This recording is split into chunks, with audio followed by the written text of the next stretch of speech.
তারেক জিয়া দেশে ফেরার পর শরীফ ওসমান হাদির ঘটনায় নতুন মোড় আমরা লক্ষ্য করছি। কারণ ইনকিলাব মঞ্চ তারেক জিয়ার দেশে আসা উপলক্ষে তাদের কর্মসূচি কিছুটা সাসপেন্ড করেছিল, স্থগিত রেখেছিল। তারেক রহমান দেশে আসুক, তারপরে আমরা শুরু করি। তারেক রহমান দেশে এসেছে, ইনকিলাব মঞ্চ শাহবাগ অবরোধ করেছে। ইনকিলাব মঞ্চের এই শাহবাগ অবরোধ তাৎপর্যপূর্ণ। বাংলাদেশে ওসমান হাদির ঘটনা নিয়ে দ্বিতীয় সাগররুনি নাটক শুরু হয়েছে। কারণ এই ঘটনা এমন কেউ ঘটিয়েছে যার নাম প্রফেসর ইউনূসও নিতে পারছে না। প্রফেসর ইউনূসও যে জায়গায় অসহায়, নিরুপায়। এনসিপির একাধিক নেতা অলরেডি প্রকাশ্যে বক্তব্য দিয়েছে, রাষ্ট্র এর সাথে জড়িত। আপনি চিন্তা করেন যে ইউনূস সরকার এখন রাষ্ট্র, হাসিনা রাষ্ট্র পালিয়েছে, ফেসিবাদী রাষ্ট্র পালিয়েছে, এখন বাংলাদেশ রাষ্ট্র। আমরা 5 আগস্ট স্বাধীন হয়েছি দাবি করি, অথচ রাষ্ট্র হত্যা করেছে বলা হচ্ছে। কেউ কোনো মুখও খুলতে পারছে না, কোন কুল কিনারা আমরা পাচ্ছি না। তো এই রহস্যময় বাস্তবতায় ইনকিলাব মঞ্চের শাহবাগ অবরোধ তাৎপর্যপূর্ণ। তারা খুব সহজে ঘরে ফিরে যাবে এটা না। আমি যে কথাটা আগেও বলেছি, ওসমান হাদির রক্ত বাংলাদেশে কথা বলবে, বাংলাদেশে নতুন পথ নির্দেশ করবে, বাংলাদেশের ভবিষ্যৎ নির্ধারণ করে দিবে। এখন জাস্ট সিম্পল অনেক কারণে শাহবাগ অবরোধ করা হয়, কিন্তু এই শাহবাগ অবরোধ করা সম্পূর্ণ ভিন্ন। কারণ ইনকিলাব মঞ্চের নেতা নেত্রীরা, ঝুমা, জাবের যারা আছে, ওরা সবাই বলছে যে কি এমন ঘটেছে যে ইউনূস নিজেও নাম নিতে পারছেন না, যে সরকার প্রধান অসহায়, তিনি মুখ খুলতে পারছেন না। What happened? এই প্রশ্ন বারবার বলছে। এবং শহীদ ওসমান হাদির জানাজায় ইনকিলাব মঞ্চের সদস্য সচিব স্পষ্টভাবে বলেছেন, সরকারের মধ্যে বা মিলিটারি ইন্টেলিজেন্সের মধ্যে ঘাপটি মেরে থাকা আওয়ামী লীগ, তাদের বিরুদ্ধে অবস্থান নিতে হবে। ফেসিবাদের দোষর, ভারতের দালাল, এটা আছে। এখন সেই ঘাপটি মেরে থাকা গোয়েন্দা কারা? যে গোয়েন্দাদের নিয়ে ইউনূসও কথা বলতে পারছে না, যে গোয়েন্দারা ওসমান হাদিকে হত্যা করছে, সামনে আরো অনেকে হত্যা করবে, আমাদেরকেও হত্যা করতে পারে। এগুলো we don't care for that. Whatever. দর্শক, এখানে ইনকিলাব মঞ্চ বুঝে শুনে এটার বিহিত করার জন্য, দফারফা করার জন্য শাহবাগ অবরোধ করেছে। ইনকিলাব মঞ্চ ছোট্ট একটা কালচারাল অর্গানাইজেশন, কিন্তু ঘটনাটা ঘটবে মূলত সেই শাহবাগের মতো। 2013 সালের যে শাহবাগ কিছু লোক শুরু করেছিল, পরবর্তীতে আওয়ামী লীগের পৃষ্ঠপোষকতায় সেই শাহবাগ বাংলাদেশে একটা ইতিহাস, বাংলাদেশে পলিটিক্যাল ডিসকোর্সের পার্ট অ্যান্ড পার্সেল।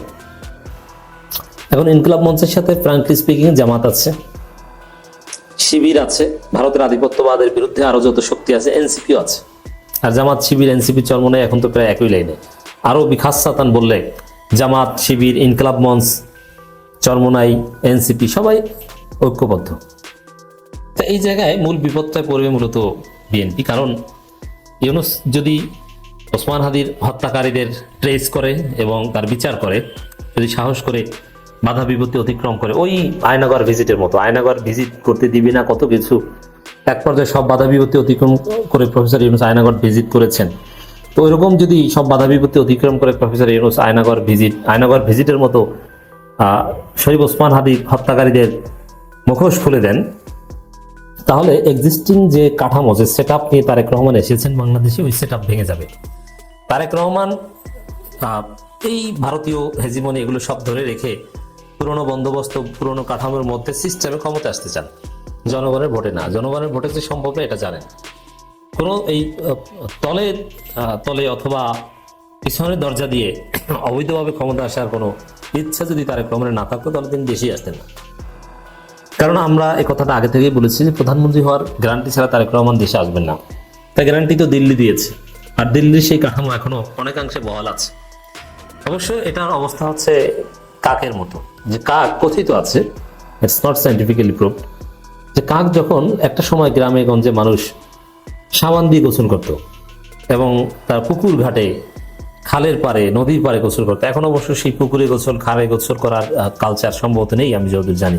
আমি দেখিনি, বা গ্রামে তেমন একটা যাওয়া হয় না। আর যতটুকু গ্রামের সাথে কানেক্টেড, তাদের মধ্যে আমি দেখি না পুকুরে গোসল কেউ করে কিনা, খালে গোসল, নদীতে গোসল, এগুলো হারিয়ে গেছে। তো সেই জায়গায় কাক ওইখান থেকে সাবান নিয়ে তাল গাছের উপর রাখার সময় চোখ বুজে রাখে। কেন চোখ বুজে রাখে? সে ভাবে যে পৃথিবীর কেউ দেখে নাই, শুধু আমি দেখেছি। অবস্থাটা হচ্ছে এখন এইরকম। তো দর্শক, খবর হাদি হত্যার বিচার দাবিতে শাহবাগ অবরোধ। ইনকিলাব মঞ্চের আহ্বায়ক ও শহীদ শরীফ ওসমান হাদি হত্যার বিচারের দাবিতে শাহবাগ অবরোধ করেছে ইনকিলাব মঞ্চ।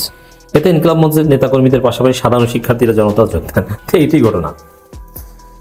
এই জায়গায় খেলা হবে। ইনকিলাব মঞ্চ ছোট্ট একটা কালচারাল অর্গানাইজেশন, কিন্তু জামাত মহাসমাবেশ করবে। ইনকিলাব মঞ্চের সাথে সাধারণ শিক্ষার্থীরা পার্টিসিপেট করছে। এখনো ওসমান হাদির জন্য তার কবর জিয়ারত করতে যেভাবে মানুষ আসছে এবং কান্না করছে, মানুষ ব্যাপকভাবে আসছে। এবং গণজাগরণ মঞ্চে যেরকম সেই 13 সালে কিছু লোক তো প্রথমে বিপদগামী হয় না বুঝে এসেছিল, মুশফিকুর রহিম, মাহমুদুল্লাহ রিয়াদরাও এসেছিল, মির্জা ফখরুলও গিয়েছিল, অনেকে পরে অনুতপ্ত হয়েছে, চরমোনাইর লোকজনে গিয়েছিল, যে পরে অনুতপ্ত হয়েছে। কিন্তু এবারের যে শাহবাগ ইনকিলাব মঞ্চের, এই শাহবাগে মানুষ যাবে মুক্তির অপেক্ষায়। কিসের মুক্তি? ভারতের আধিপত্যবাদ থেকে মুক্তি। কি সেই ভারতের আধিপত্যবাদ? কেমন দেখতে? সেটা দেখতে এমন যে ওসমান হাদিকে হত্যা করা হয়, কিন্তু কারা হত্যা করেছে তার নাম ইউনূসও বলতে সাহস পান না। হত্যাকারী কোথায় কি কোনো ট্রেসই দিতে পারে না, শুধু ধামাচাপা। স্বরাষ্ট্র উপদেষ্টা পদত্যাগ করবেন না থেকে যাবেন, ইউনূস নিজেও জানেন না। এই যে আধিপত্যবাদ, কিভাবে আমার দেশকে নিয়ন্ত্রণ করা হচ্ছে, আমার দেশের সার্বভৌমত্বকে প্রশ্নবিদ্ধ করা হচ্ছে, দেখেছেন? এই জায়গাটার স্বাধীনতা, এই জায়গাটার খোলাসা এই শাহবাগ থেকে করতে হবে। এই শাহবাগে যে অবরোধ, যে আন্দোলন শুরু হয়েছে, আন্দোলন থামবে না। এই আন্দোলন থামবে যেদিন ইউনূস সাহস করে সেই ইন্টেলিজেন্সদের, গোয়েন্দাদের নাম বলতে পারবেন কারা শরীফ ওসমান হাদিকে হত্যা করেছে। সাগররণী হত্যাকাণ্ডের নেপথ্যে কারা, সেটা আর স্টেট সিক্রেসি থাকবে না, এটা নাম বলতে পারবে। অপরাধীদের কোনো কোনো ক্ষেত্রে কোনো সিক্রেসি নেই, জাতি জানবে। সেই স্বাধীনতা, সেই সার্বভৌমত্ব আমরা অর্জন করতে চাই। ইনকিলাব মঞ্চের আহ্বায়ক ও শহীদ শরীফ ওসমান হাদি হত্যার বিচারের দাবিতে শাহবাগ অবরোধ করেছে ইনকিলাব মঞ্চ। এতে ইনকিলাব মঞ্চের নেতাকে সাধারণ শিক্ষার্থীরা যোগ দেয়। ইমাম নামাজের পর ইনকিলাব মঞ্চের নেতাকর্মী সহ সাধারণ শিক্ষার্থী জনতা ঢাকা বিশ্ববিদ্যালয় কেন্দ্রীয় মসজিদ থেকে বিক্ষোভ মিছিল নিয়ে শাহবাগে এসে অবস্থান নেয়। এ সময় তারা যান চলাচল বন্ধ করে দেয়। এটা চলতে থাকবে। এখন সেই গণজাগরণ মঞ্চের শাহবাগও কিন্তু এভাবে কোনো এক শুক্রবার শুরু হয়েছিল। আমি নিজে সেদিন ছিলাম, ওখানে দেখেছি। এর আগে শুক্রবার সকালে ইনকিলাব মঞ্চের ভেরিফাইড ফেসবুক পেজ থেকে শহীদ ওসমান হাদির রুহের মাগফিরাত কামনা, খুনিদের বিচারের দাবিতে বাদজুমা দেশব্যাপী দোয়া মোনাজাত বিক্ষোভ মিছিল আহ্বান জানান। এখন সেই আপনারা জানেন যে সালাউদ্দিন আম্মার রাজশাহী বিশ্ববিদ্যালয়ের নির্বাচিত জিএস, তিনি এখানে এসেছেন, তিনি কথা বলছেন, বক্তব্য দিচ্ছেন। এবং এই ভারতের আধিপত্যবাদের বিরুদ্ধে এই তরুণদের বক্তব্য, চিন্তা ভাবনা স্পষ্ট, তারা এই বিহিত করে ছাড়বেন। অতএব ওসমান হাদির রক্ত বৃথা যাবে না।